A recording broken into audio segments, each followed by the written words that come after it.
Welcome to the first episode of our vlog series, The Lost Production Files. I'm Josh, I'm one of your hosts, and together we will be walking through the making of and the behind the scenes of independent film and TV production. So sit back, enjoy the often humbling, aggravating, and entertaining experience which is making stories come to life in video and audio together. We are going to be providing weekly episodes right here on this channel. These episodes will include bits of the process of many of the following film elements.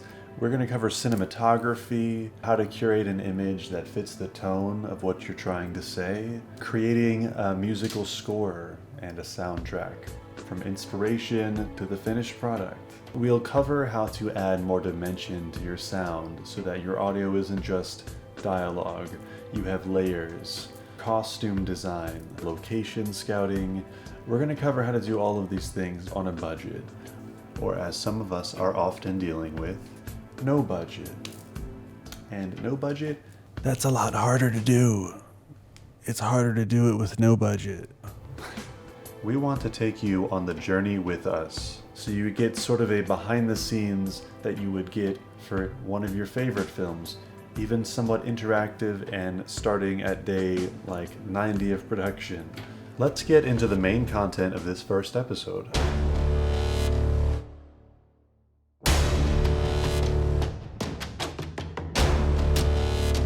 I have some bad news. Copperhead Connection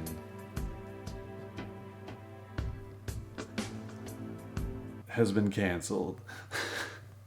Okay, it's not been canceled, it's been pushed back. That happens. This pilot project of ours, written by my production partner Greg, was in pre-production until a recent speed bump. It's the funding for the movie. It's the budget. We don't have a budget anymore. They ask you how you are, you just have to say that. Now, in the film industry, it is unfortunately pretty much a standard that any film, any project is just open to be canceled at any time. You're fine when you're not really fine, but you just can't get into it. We're not in Hollywood, but essentially what happens to 99% of projects happened to ours.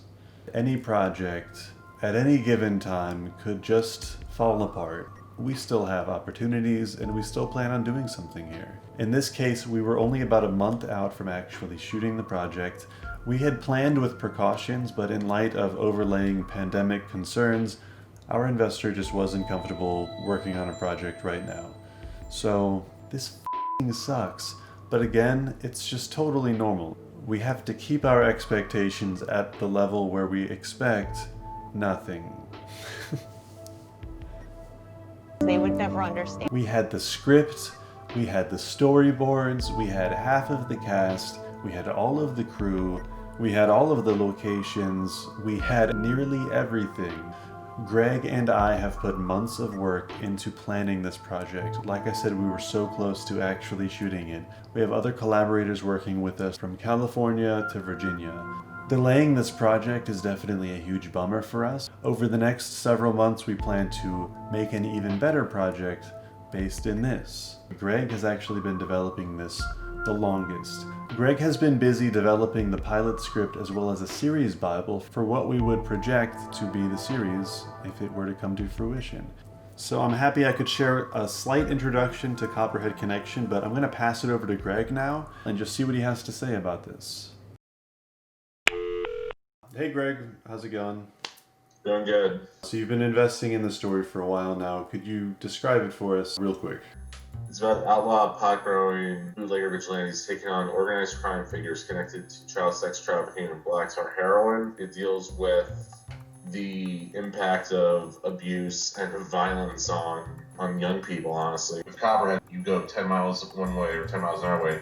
You're either going to be in a nice rural place to get away from the city, or you go in, then all of a sudden, you can go to a multiplex or a mall, basically, and have dinner and have a nice night out.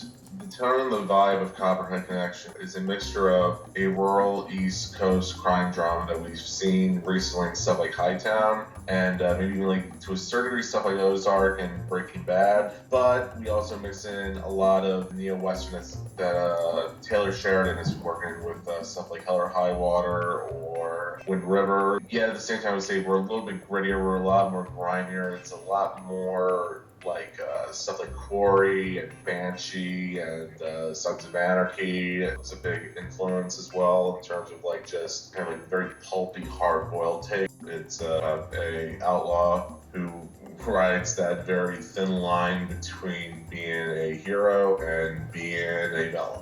People who have read the script, they say it is maybe my toughest thing I've written, but they would also say it's probably the most sweet and has most pathos of anything I've written, probably, in terms of how I present the marriage between the Edmonds and the way that they deal with the young girl and the sense of friendship as well. Given where it's set in, being a rural East Coast area, it probably has the most diversity, I would say, because that was like one thing I wanted to push. It's like a late addition, but we decided finally, I'd say, it was to make the character Grant a gay man. Probably was partially influenced by you and our friendship, where it was like, I want to show friendship between a heterosexual male and a gay man where they are completely comfortable with each other. There's a sense of like close sense of it never falls into like some dumb jokes or anything. Yeah, for sure. Also showing people of a certain age, like with the Miss Kelly character, a woman in her 50s and everything, who is a despicable human being, honestly, to show that she is not dead to how she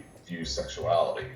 The female characters in my stories, whether they're the good guys or the bad guys, they don't take crap from anyone, and they don't believe in what's left over of Victorian values within our society. Still, the idea of like believing that men are going to be gentlemen to them, or there's going to be like the white knight on the horse and a save them. I mean, that's why we have the character Charlene, teaching the young girl Amy how to shoot a gun, and she tells her at one point, like, "You're going to have to save yourself." I like this, basically breaking the stigmas that have been put in place for many years about just different demographics in society and how they interact, exploring the interpersonal connections of these sorts of characters that I don't expect in a drama. Right after the issue, when it came to losing the investor, I was talking to a director I've been co-writing a screenplay with, who was a working director, and he suggested to me turning it into a feature script, and I'm working with him on developing it into a feature script. And he has an in with a fairly well-known production company that deals in low-budget to medium-budget genre films. I mean, I already think it's a good story. Hopefully these people want to be a part of it as well. So, Yeah. Thank you, Greg. I hope you all enjoyed listening to my beautiful friend Gregster. He has been my most loyal friend for over 10 years now. I'm very grateful to be working with him on this project, as well as the several projects we have planned for the future. So every week we're going to be sharing 5 to 10 minute videos right here. We're going to display a variety of different aspects of filmmaking. Many of the efforts we make in the coming months will be around getting this project made, but we have a lot of things in the works, so the Lost production files isn't just going to stop at Copperhead Connection.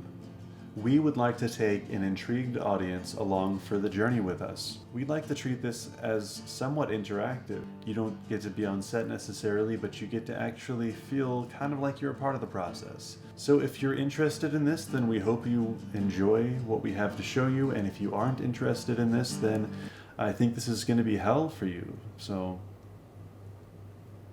what are you doing? What are you doing here?